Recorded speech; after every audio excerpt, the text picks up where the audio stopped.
I'm Connor Old, and welcome back to another episode of Old's Oscar Countdown.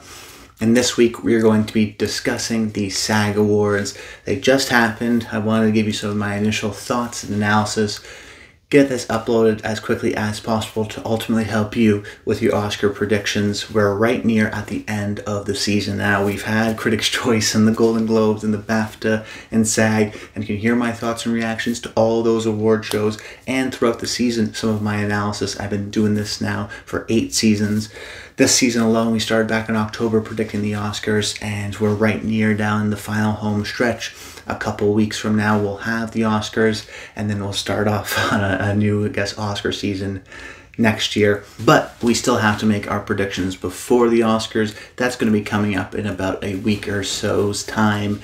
Now I wanted to discuss sort of my initial reactions to the SAG Awards, starting off with the Best Ensemble category, with the winner, of course, going to Oppenheimer. Not a lot of analysis going on here. Oppenheimer has been the clear frontrunner to win for Best Picture pretty much since the start of the season, and just as a sort of an Oscar fan, someone who has been covering this now for 8 seasons on this YouTube channel, it is fascinating to see this sort of a steamroll of a Best Picture win that we haven't really seen since Argo. I mean, I know Everything Everywhere All at Once was the frontrunner, at least to me, pretty early on last year.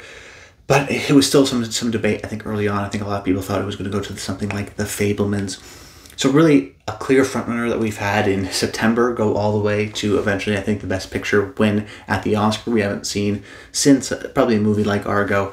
And it's just fascinating to see. I think Oppenheimer will win Best Picture at the Oscars. I expect it to win the PGA Awards, which I probably won't do a video on unless something crazy happens. I'm going to try to get this up before the PGA Awards, but if you're seeing this afterwards, you can let me know in the comments down below. But now let's transition over into the big sort of awards of the night, the acting awards, starting off with the Best Actress winner, which went to Lily Gladstone for Killers of the Flower Moon, which for us film fans was the big surprise of the night. Going into it, it was either going to go to Emma Stone for Poor Things or Lily Gladstone for Killers of the Flower Moon. And I think a lot of people that you may watch and consider to try to help you predict the Oscars are going to say the same sort of talking points. That there's going to be a tight race going to Oscar night. That there is a split. That the obvious analysis is just going to go to the lazy analysis. That being, okay, Emma Stone won BAFTA and Critics' Choice and Lily Gladstone won SAG. Therefore, it's hard to tell what's going to happen on Oscar night. But I wanted to take a little bit of a different approach in this video, because the numbers and the stats will tell you that there's no such thing as a guarantee in this category, that you can predict either one and still be okay.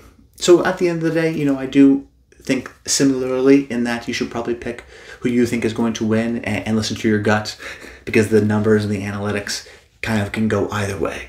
But for me, when I was watching the award show, when everyone was watching Lily Gladstone win the award, I was looking at the bottom right-hand corner, little square on the screen. I was looking at Emma Stone's reaction. And I was surprised, a little bit, but not that surprised to see Emma Stone be so happy and relieved for Lily Gladstone to win. Now, why is that important?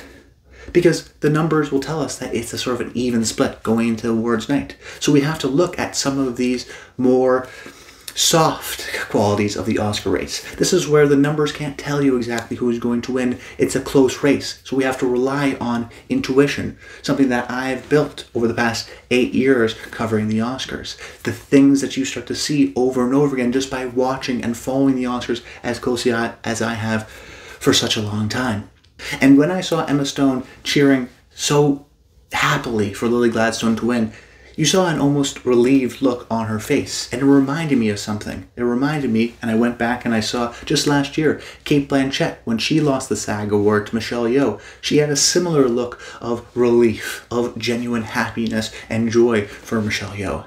Because, as weird as it may sound, Cate Blanchett had already won 2 Oscars. Emma Stone has already won 1 Oscar. I don't think they really that desire to have necessarily another one. I'm sure they would love it. I'm sure they would be happy to have it, but they're not as desperate for it as maybe they once were, because of course they already have one. Which is why in this category in particular, you see the person who almost wants it more win over and over again. The newcomers. That's why first-time nominee Michelle Yeoh beats out Cate Blanchett. That's why Jessica Chastain, who has never won before, beat out past winner Nicole Kidman. Time and time again, we see this. Why do you think there are so many ingenues in this category?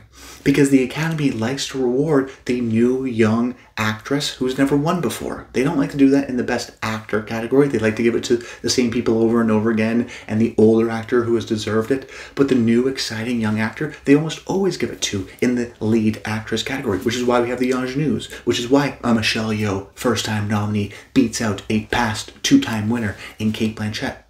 And if you look at some of the past multiple winners, there's really huge gaps between their wins. You know, Renee wins in the supporting category in 2003. 16 years later, she wins for Judy. Frances McDormand wins in 96 for Fargo. 21 years later, she wins for Three Billboards Outside Ebbing, Missouri. As a matter of fact, if you look at sort of recent memory, when we have multiple sort of two-time, three-time winners in this category, there are long gaps between their wins. The only one that sort of breaks that rule was Frances McDormand winning in 2020 when she had just won in 2017.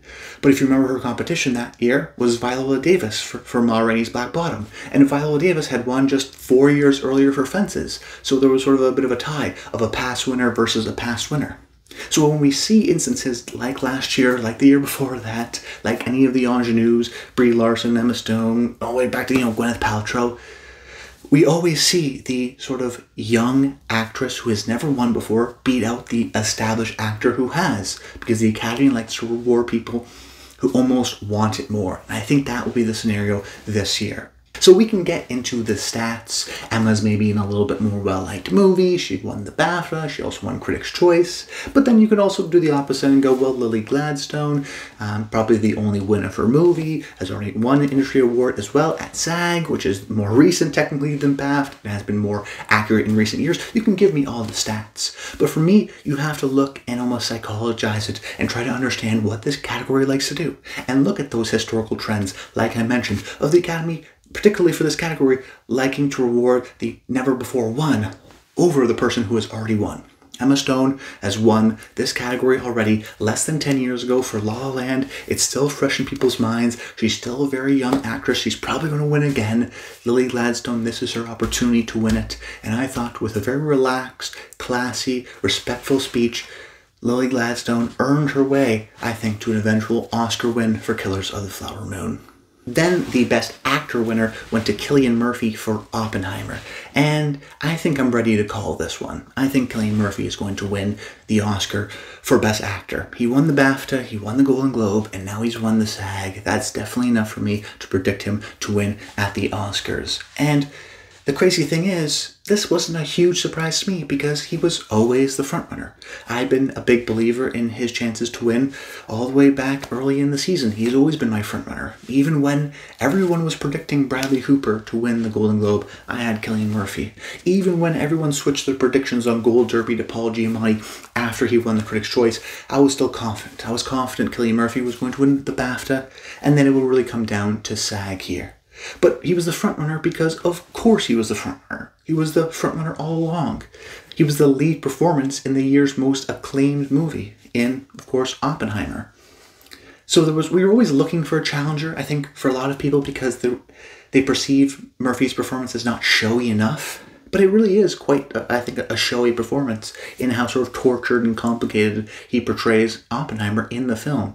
And at the end of the day, he's a well-respected actor who's been working for decades, putting out excellent work in the year's most acclaimed movie. And guess what? He is Oppenheimer in Oppenheimer. Of course he was going to win the Best Actor Oscar. Now, can Paul Giamatti win? Sure. Technically, yes. He still has a possibility. But the Golden Globes and Critics' Choice feel like a decade ago in award show season. The most recent award shows, the industry award shows, that being actual Oscar voters who belong to BAFTA or belong to SAG, telling us and showing us with their votes that they prefer Cillian Murphy in Oppenheimer as their Best Actor winner. I expect him to win at the Oscars. It was him all along. I know a lot of people like to think otherwise. They were trying to force a narrative. They were trying to predict Bradley or Paul Giamatti. But if you've been looking at it with a level-headed approach, I think you'd seen Cillian Murphy was the frontrunner for the whole season, and with his most recent BAFTA and SAG win, I expect him to win at the Oscars. Then just briefly talking about both supporting categories, Robert Downey Jr. winning for Oppenheimer for Best Supporting Actor, and Da'Vine Joy Randolph winning for The Holdovers for Best Supporting Actress. These two have been cleaning up at every award show, have been winning everywhere. I expect these two to win also at the Oscars. No surprises here at SAG. And I think they're so far in the lead that their SAG speeches didn't necessarily, won't ruin their chances, even though I thought both were, pretty good. Da'Vine being a little bit better than Robert Downey Jr., but their speeches, rather, aren't going to help or hurt their chances at the Oscars. They've won every industry precursor as well as critical support, and they will, I think, pretty easily cruise to an Oscar. So maybe I'm overreacting on this one. Maybe I'm sort of looking at the SAG 4 and predicting it because the SAG 4 were correct last year. And I don't want to sort of overreact based on last year or the year before that, but SAG has been more correct in recent years, and BAFTA and SAG did go 3 for 3 in actor, supporting actress, and supporting actor. The real question, I think, of course, the debate being that best lead actress category. And the truth is we won't know going into Oscar night, but I do think that Lily Gladstone did enough tonight to help her have a real shot, and I think probably would be my favorite to win the Oscar, at least right now. Maybe after another analysis I'll make my predictions. This is my final predictions, but it's just sort of what I'm thinking right away. And when I saw Emma Stone be so happy and almost relieved that Lily Gladstone won, I just went, you know what? I think this is Lily's year. I don't think they're going to want to reward Emma again. Do they really love Poor Things that much more than Killers of the Flower Moon? Not necessarily. Seems like it may be Lily's award to lose at this moment. But that's about it, guys. I hope you enjoyed the video. Make sure you comment below. Let me know your thoughts on the acting winners. Stay tuned for this channel. I guess next Monday, not this upcoming Monday, but the Monday after that, I'm going to do a brief video on some potential upsets. I may release that video a little bit earlier. And then I guess a few days after that, I'll give my final Oscar predictions, which should be a lot of fun. We're at the, final stretch of things, so please do leave your comments. I love to hear that stuff. But that's about it. Until next time, stay tuned.